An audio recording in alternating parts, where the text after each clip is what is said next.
नमस्कार, good morning. स्वागत है आपका मगरा न्यूज पर। तारीख आज हो चुकी है 5 जनवरी 2023। दिन है गुरुवार, हिंदी तिथि पौष मास शुक्ल पक्ष की चतुर्दशी। आज की ताजा खबरों के अपडेट में बात करेंगे देश भर की तमाम बड़ी और काम की खबरों की, साथ ही सरकार की ओर से आज लिए गए कुछ महत्वपूर्ण फैसलों और जारी किए गए कुछ नए नियमों की।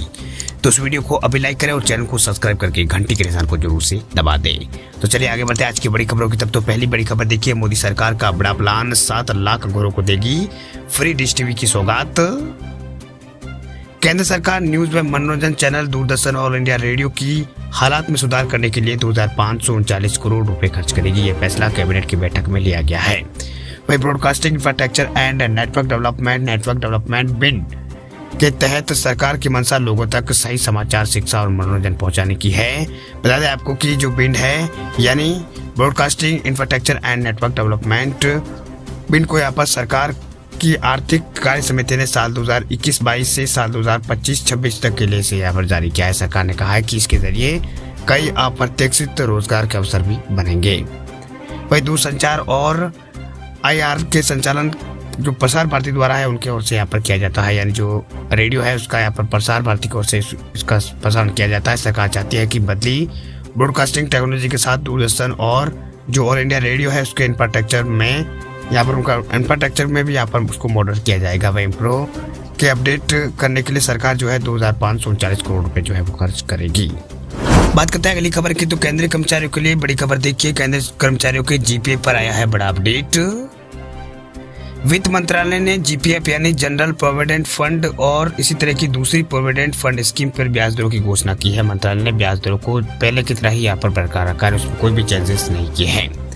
यानी 2023 के जनवरी से मार्च के लिए GPF, इसी तरह से दूसरे फंड के लिए भी ब्याज दरों में कोई बदलाव देखने को नहीं मिला है। आर्थिक मामलों के विभाग DA द्वारा 3 जनवरी को जारी रेगुलेशन के अनुसार सामान्य जानकारी के लिए घोषणा की जाती है कि वर्ष 2022-23 के दौरान सामान्य भविष्य निधि और अन्य जो दूसरी निधियां हैं उनके ऊपर 1 जनवरी 2023 से 31 मार्च 2023 तक 7.1% की दर से जो ब्याज है वो लगेगा। वही वित्त मंत्रालय की एक नोटिफिकेशन यानी एक नोटिस के अनुसार ये जो दर है वो 1 जनवरी 2023 से 31 मार्च 2023 तक जो है ये प्रभावी रहेगी। बात करते हैं अगली खबर की। तो आम आदमी को लगा है झटका, रसोई गैस के बाद बढ़े हैं CNG और PNG के दाम। पेट्रोल, डीजल और रसोई गैस के दाम से आम जनता पहले ही परेशान थी। अब CNG और PNG कीमतों में इजाफा कर आम जनता का जो बोझ है वो बढ़ा दिया गया है। वास्तव में यहाँ पर गुजरात में एक बार फिर से यहाँ पर CNG और PNG कीमतों में इजाफा कर दिया गया है। गुजरात गैस की ओर से दोनों तरह के फ्यूल पर 5% जो है बढ़ोतरी है वो की गई है। वही अब IGL जो है उस पर यहाँ पर IGL पर यहाँ पर दिल्ली NCR और MGL पर भी यहाँ पर CNG और PNG के दामों में इजाफा करने का दबाव जो है बढ़ गया है। वही गुजरात में यहाँ पर CNG और PNG की कीमत में 5% की बढ़ोतरी की है, जिसके बाद गुजरात में CNG के दाम जो है 78 रुपये और 52 पैसे प्रति किलो हो गए हैं। वही दूसरी ओर गुजरात गैस ने भी यहाँ पर घरेलू PNG के दामों में इजाफा किया है, जिसके बाद PNG जो है वो 50 रुपये और 43 पैसे प्रति CM यहाँ पर आ गई है। इसके अलावा इंडस्ट्री को गैस की कीमत से राहत यहाँ पर दी गई है। गुजरात गैस इंडस्ट्री ने यहाँ पर गैस के दाम में गिरावट की है। इंडस्ट्री गैस को यहाँ पर 7 रुपये प्रति SCM तक यहाँ पर इसको सस्ता किया गया है। वही गुजरात गैस के इस कदम के बाद अब दिल्ली में IGL है और उसके अलावा मुंबई में MGL पर भी इसका दबाव जो है बढ़ेगा। वही दिल्ली NCR में भी यहाँ पर CNG और PNG के दामों में जो IGL जो है वो यहाँ पर बदलाव करती है। पिछले साल IGL ने CNG और PNG की जो दाम है उनको में काफ़ी इजाफा यहाँ पर किया था। भाई दूसरी ओर मुंबई महानगर में भी यहाँ पर MGL के हाथों में CNG और PNG के दाम कंट्रोल किए जाते हैं। साल 2022 में MGL ने कीमतों में इजाफा करने में कोई कसर यहाँ पर नहीं छोड़ी थी। बात हम करते हैं अगली खबर की। तो कोरोना को लेकर बड़ी खबर देखिए, जयपुर में मिला है अमेरिकन वेरिएंट XBB, स्वास्थ्य महकमा अलर्ट मोड पर। राजस्थान में अब कोरोना के नए वेरिएंट की एंट्री जो है हो चुकी है। राजधानी जयपुर में एक युवक में नया जो वेरिएंट है वो मिला है। नए वेरिएंट के सामने आने के बाद राजस्थान के स्वास्थ्य विभाग में यहाँ पर युवक की जो कॉन्टैक्ट ट्रेसिंग है वो शुरू कर दी है। वह जयपुर में 21 साल के युवक में अमेरिकन जो वेरिएंट है उसकी पुष्टि यहाँ पर हुई है। युवक के सैंपल की जीनोम सीक्वेंसी की रिपोर्ट आने के बाद नए वेरिएंट XBB.1.5 की पुष्टि जो है हुई है। इसके बाद से स्वास्थ्य विभाग अलर्ट मोड पर आ गया है। कोरोना के इलाज से जुड़े सभी पहलुओं पर निगरानी जो है वो रखी जा रही है। वही स्वास्थ्य विभाग की रिपोर्ट के मुताबिक इस साल का युवक 19 दिसंबर को यूएस से जयपुर आया था। वही 22 दिसंबर युवक को बुखार आने पर उसको कोरोना टेस्ट कराया गया। उसकी यहाँ पर 23 दिसंबर को कोरोना की रिपोर्ट पॉजिटिव आई थी। उसके बाद युवक के सैंपल जो है वो जीनोम सीक्वेंसिंग की यहाँ पर ले भेजे गए थे। वही युवक को यहाँ पर बुधवार को आई रिपोर्ट में कोरोना का नया वेरिएंट है उसमें मिला है। नए वेरिएंट मिलने के साथ एक बार फिर से यहाँ पर स्वास्थ्य विभाग में हड़कंप जो है वो यहाँ पर मच चुका है। बात करते हैं अगली खबर की, तो देश में बीते 24 घंटों में कोरोना के आए हैं 175 नए मामले। रिकवरी रेट में आया है सुधार। देश में कोरोना के नए मामले तेजी से यहाँ पर बढ़ रहे हैं। बीते 24 घंटों के अंदर देश में कोरोना वायरस संक्रमण के 175 नए मामले सामने आए हैं। अब देश में एक्टिव केसों की संख्या बढ़कर 2757 हो गई है। वह चीन और जापान के बाद अब भारत में भी कोरोना का नया वेरिएंट सामने आया है। इस वेरिएंट का नाम BF7 है, जिसने चीन में आतंक मचा रखा है। WHO के मुताबिक BF7 कोरोना का अब तक का सबसे तेजी से फैलने वाला वेरिएंट है। वह केंद्रीय स्वास्थ्य मंत्रालय की ओर से कल जारी किए गए आंकड़ों के अनुसार देश में संक्रमण के अभी तक कुल यहाँ पर 5,30,000 संक्रमण के कारण 5,30,000 से अधिक लोगों की मौत हुई है। संक्रमण की दैनिक दर जो है 0.9%, जबकि साप्ताहिक संक्रमण दर 0.12% यहाँ पर है। वही पिछले 24 घंटों में उपचाराधीन मरीजों की संख्या में 12 मामलों की कमी दर्ज हुई है। देश में मरीजों के ठीक होने की राष्ट्रीय दर जो है 28.80% है। बात अब करते हैं अगली खबर की, तो महाराष्ट्र के किसानों को मिली है खुशखबरी। 5 लाख सोलर पंपों का होगा वितरण। खेती किसानी में सिंचाई एक गंभीर समस्या बनकर सामने आई है। हालांकि इससे निपटने के लिए सरकार की तरफ से कई तरह की योजनाएं चलाई जा रही है। वैसी कड़ी में किसानों को PM कुसुम योजना के तहत सब्सिडी पर सोलर पंप मुहैया कराए जाते हैं। इन मशीनों को घर लाकर किसान सिंचाई की जो समस्या है उसे खत्म कर सकते हैं। साथ ही सही समय पर सिंचाई मिलने पर किसानों की उपज भी बढ़ेगी और इससे उनके मुनाफे में भी इजाफा होगा।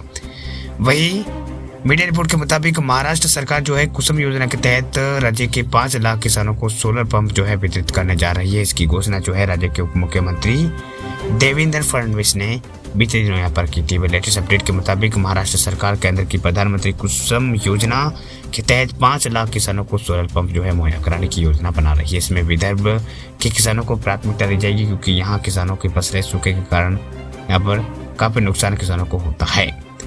वही प्रधानमंत्री कुसुम योजना के तहत किसानों को सोलर पंप पर 30% केंद्र सरकार और 30% राज्य सरकार और 30% अन्य वित्तीय संस्था द्वारा सब्सिडी दी जाती है। वही किसानों की 10% लागत से ही यहाँ पर स्वयं राशि उनको देनी पड़ती है। इससे उनको ये जो सोलर पंप जो है वो मिल जाता है।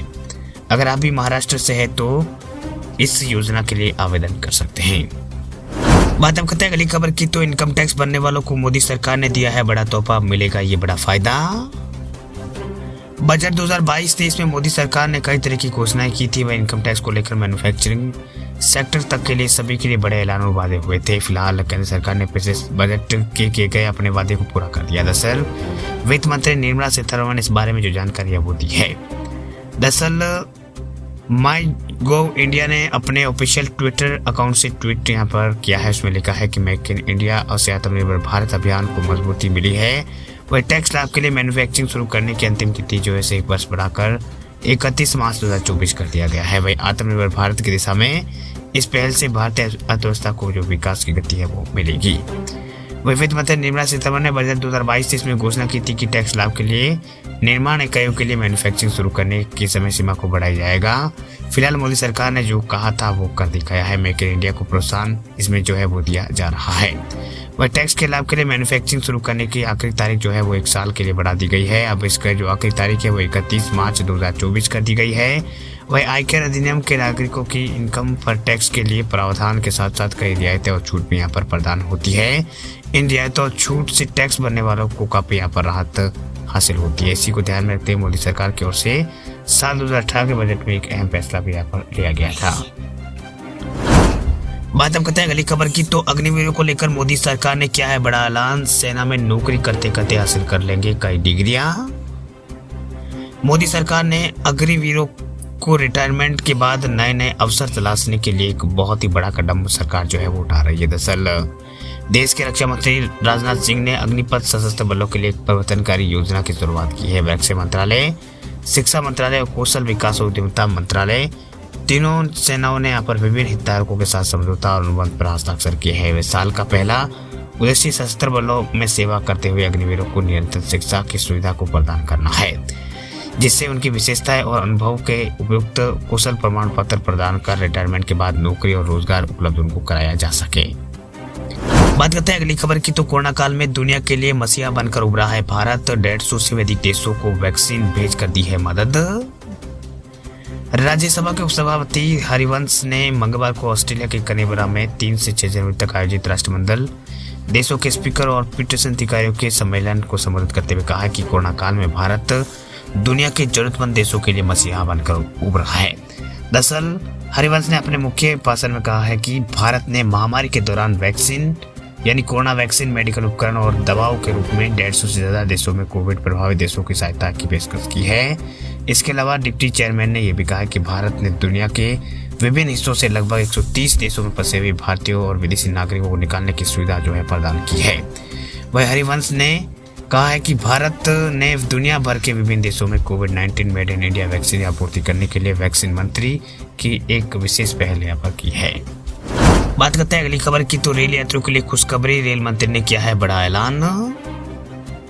रेल से सफर करने वाले यात्रियों के लिए बहुत ही अच्छी खबर निकलकर सामने आ रही है। दरअसल यात्रियों की सुविधा को ध्यान में रखते हुए रेलवे की तरफ से अब एक बड़ा बदलाव किया जा रहा है। मतलब पिछले दिनों वंदे भारत ट्रेन देश के करीब 150 शहरों से जोड़ने का ऐलान के बाद अब रेल मंत्री ने एक बार और घोषणा की। दरअसल अब इस घोषणा के अनुसार रेलवे ने हाइड्रोजन ट्रेनों को लेकर तैयारी जो है अभी पूर्ण कर ली है। वह रेलवे मंत्रालय की तरफ से बताया गया है कि दिसंबर 2023 तक देश में जो हाइड्रोजन ट्रेन है वो आ जाएगी, यानी इस ट्रेन के आने में 1 साल का से भी कम समय यहाँ पर जो बचा है।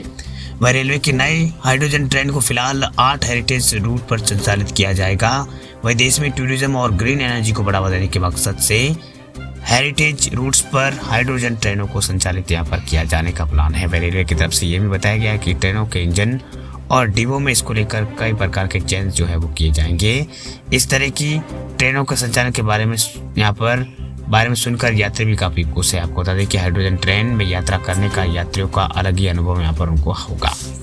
बात अब करते हैं अगली खबर की, तो सोना चांदी खरीदने वाले लोगों के लिए बड़ी खबर। देखिए अब अपने ऑल टाइम हाई रेट पर के करीब पहुंचा है सोना। 57,000 के करीब पहुंचा है सोना। चांदी भी 59,000 हुई है पार।